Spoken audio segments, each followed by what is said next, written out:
Hello everyone, it is Zero Designs here, and today we're going to take a look at Cinema 4D's Spline wrap actually, Deformer. And this is a really cool deformer that you can use to create different kind of objects and put things on a spline. But this is just an example that I found that you could use it for. This little spring doesn't look too good because it's not keyframed well, but whatever. So what it actually does is pretty much put any object on a spline, on any spline. You can create your own over here, and gives you a couple of animations on that. So you can choose, let's say, an oil tank, and let's change the height up a bit and the radius down. So we have this kind of long thing. I don't know what to call that. But let's continue on with the getting in our spline wrap. And I actually should have done this surface deformer, but I don't understand any of it. So if anyone could explain that, I'll do a tutorial on that, but I don't know. So let's add the spline wrap on this oil tank. And now we want to create a spline. So let's go to our splines and let's grab a helix. So as you can see, the helix is not in the same direction as our object. So let's change it to ZY, no, XZ. So there we go. And now they are kind of in the same direction. They're both linear and both vertical. So let's get our spline wrap and put in our helix.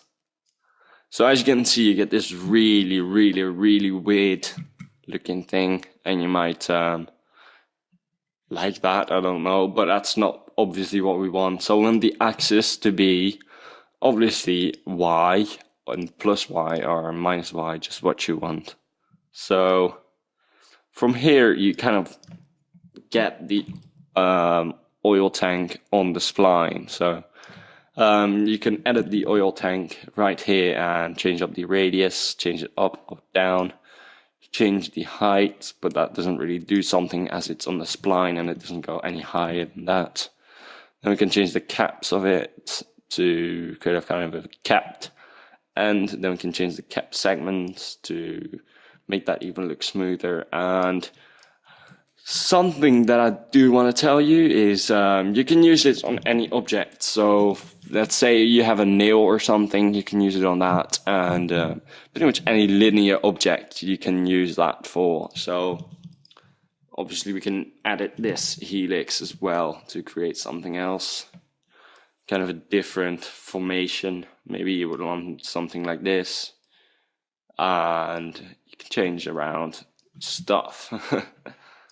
So let's zoom out a bit. So this is pretty much the basics of it, and now that you understand it, you can go into animating it. So you have a couple of features here. Obviously the spline is the spline that you want to be using to be deforming your object on.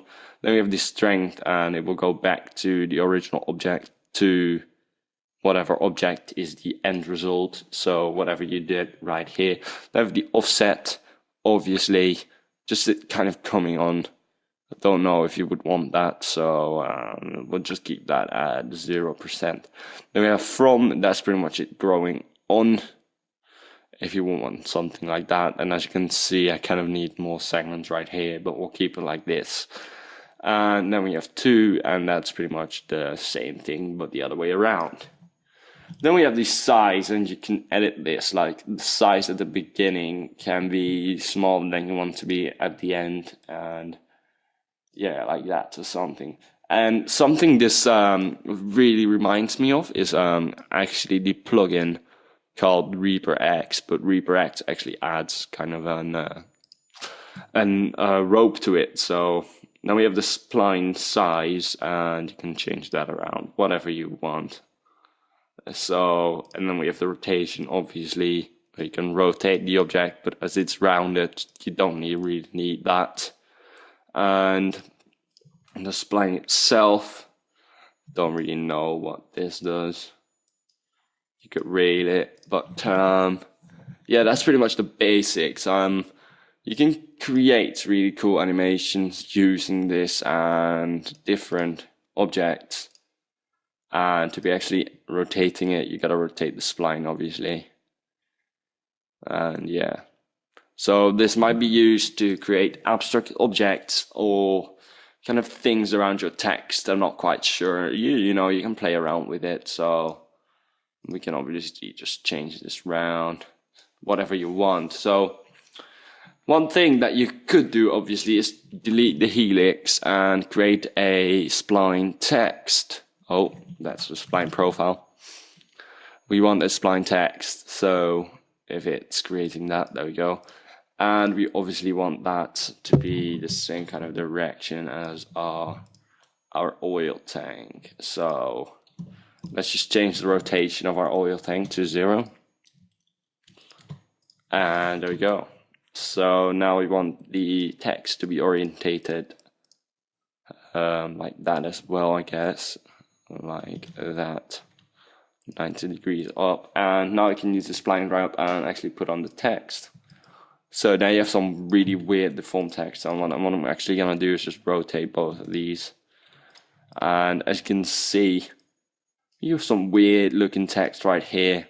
That might be something you want, but obviously you can play around with these settings in here to create something cool.